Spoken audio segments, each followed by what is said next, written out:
नगरपालिकेचं सर्व पथक ट्रॅक्टर असेल JCB असेल आणि खड्डे बुजवण्याचं काम चालू आहे। खड्डे फक्त डस्ट पाणी आणि खडी याचं मिश्रण करून खड्डे बुजवण्याचं काम चालू आहे। मी आपल्या समजदार कोपरगावकरांना आव्हान करतो आणि विनंती करतो, ज्या आपल्या विसर्जना मार्गामध्ये जे खड्डे आता बुजवण्याचं काम चालू आहे, डस्ट खडी आणि पाण्याने ते खड्डे बुजवले जातील का? खड्डे भरून निघतील का?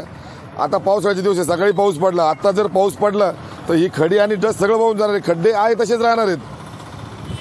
मी कोपरगावकरांना विनंती करतो, आपण नगरपालिकेला टॅक्स भरतो, टॅक्स भरत असताना 365 दिवसामध्ये 10 दिवस गणपती बाप्पा आमच्या घरामध्ये येतो, आगमन होतं, त्याचं विसर्जन होतं।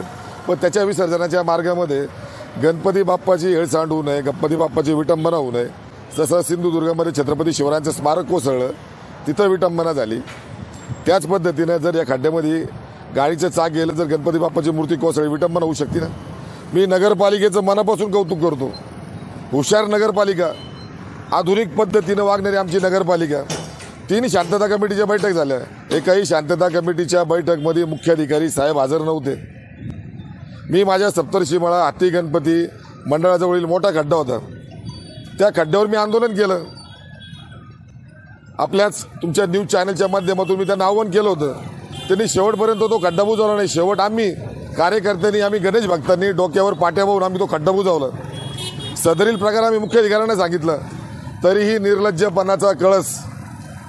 या खड्ड्यासाठी आम्ही त्यांना 20-25 दिवसाआधीची शांतता कमिटीची बैठक झाली, तेव्हा जर केले असते, डांबराने किंवा सिमेंटने हे खड्डे बुजवता आले असते, परमनंट काम झालं असतं।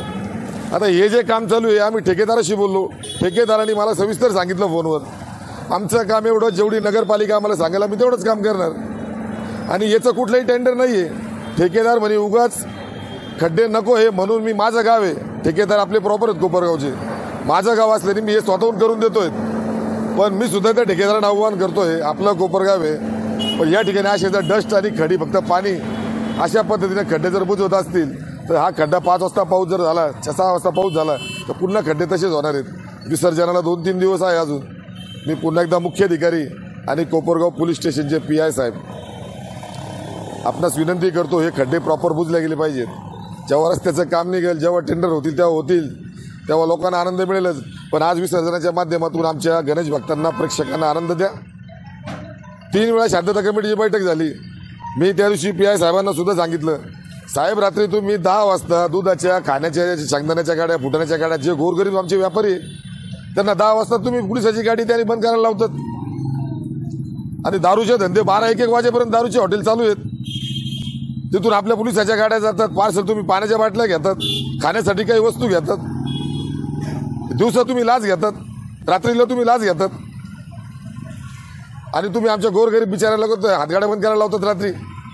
दारूचे दुकान तुम्ही आम्हाला 4 दिवस आम्ही तुम्हाला बंद ठेवायला लावले, तुम्ही वेगळं उत्तर देतात। तुम्ही सांगता एक साईडचं काम आहे, पोलिसांचं काम नाही दारूचे धंदे बंद करणं।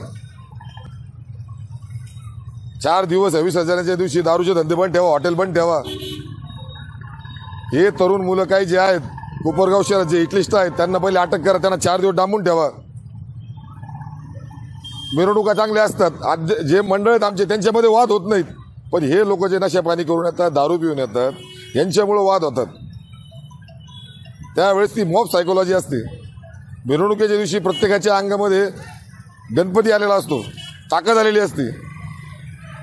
एक जण दारू पिऊन धिंगाणा केला का त्याला मारण्यासाठी सगळे जातात। काय झालं, मॉब एका ठिकाणी गेला म्हणून बाकीचे मंडळ त्या ठिकाणी जातात, त्या ठिकाणी गर्दी पडली, हाणमार झाली, अजून पोलीस येतात, तुम्ही लाठीचार्ज करतात, त्याच्यामुळे आमच्या शहराचं नाव बदनाम होतं। मी आपल्या या न्यूज चॅनलच्या माध्यमातून पोलीस प्रशासनाला आणि एक साईडला सुद्धा आव्हान करतो, 4 ते 5 दिवस आता राहिलेत, दारूच्या दुकानाने एक टायमिंग द्या, संध्याकाळपर्यंत इतक्या वाजेपर्यंत चालू, नंतर ते दारूचे धंदे बंद करा।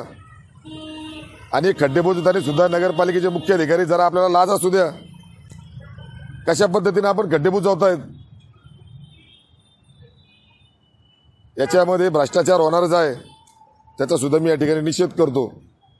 आणि गणपती बाप्पाच्या विसर्जनासाठी मी कोपरगावकरांना आव्हान करतो, आम्ही शांतता कमिटीच्या बैठकीमध्ये सगळ्या मंडळाच्या गणपतीच्या कार्यकर्त्यांनी सांगितलं होतं, जे बॅरिगेड्सचे पुलावरील ते बॅरिगेड्स काही ठिकाणी तुटलेले आहेत, ते नगरपालिकेने वेल्डिंग करायला पाहिजेत। काही ठिकाणी खड्डे आहेत, आम्ही सांगितलंय त्यांना, त्या खड्ड्यातून सुद्धा लहान बालक एखादा लहान गणेश भक्त त्यातून सटकून तो पाण्यात पडू शकतो। अजून त्याची सुद्धा त्यांनी काही कारवाई केली नाही. सूर्यभान पाटील वाढणे घाट आहे त्या सुद्धा ते बॅरिकेड जे रिलिंग आहे त्याला सुद्धा वेल्डिंग करणं गरजेचं आहे. विसर्जनाच्या दिवशी विसर्जनापर्यंत किमान करा ते. होणारा एखादा जो अपघात असेल आमच्या ज्या गणेश भक्ताचा एखादा जीव वाचत असेल तर तो वाचवा. नागाने तो जीव जाऊ देऊ नका. फक्त तुमच्या चुकीमुळं तुमच्या भ्रष्टाचारामुळं मी आज हे खड्डे जे बुजवत आहेत मी खऱ्या अर्थानं नगरपालिका प्रशासन आणि मुख्य अधिकाऱ्यांचा जाहीर निषेध व्यक्त करतो. जो कोणी ठेकेदार हा स्वतःच्या मनाने करतोय त्याचं मनापासून कौतुक करतोय. चला बाबा तुझ्यामुळे किमान पाऊस नाही पडला 2 दिवस तर खड्डे ते बुजले जातील. गणपती बाप्पा मोरया. धन्यवाद. जय हिंद, जय महाराष्ट्र. या खड्ड्यात टाकण्यात आलेल्या मटेरियलवर रोलर तर फिरवला, खड्डा चांगल्या प्रकारे दाबला हेही खरे. मात्र त्यानंतर अगदी काही वेळानंतर याच खड्ड्याची काय अवस्था झाली हेही बघा.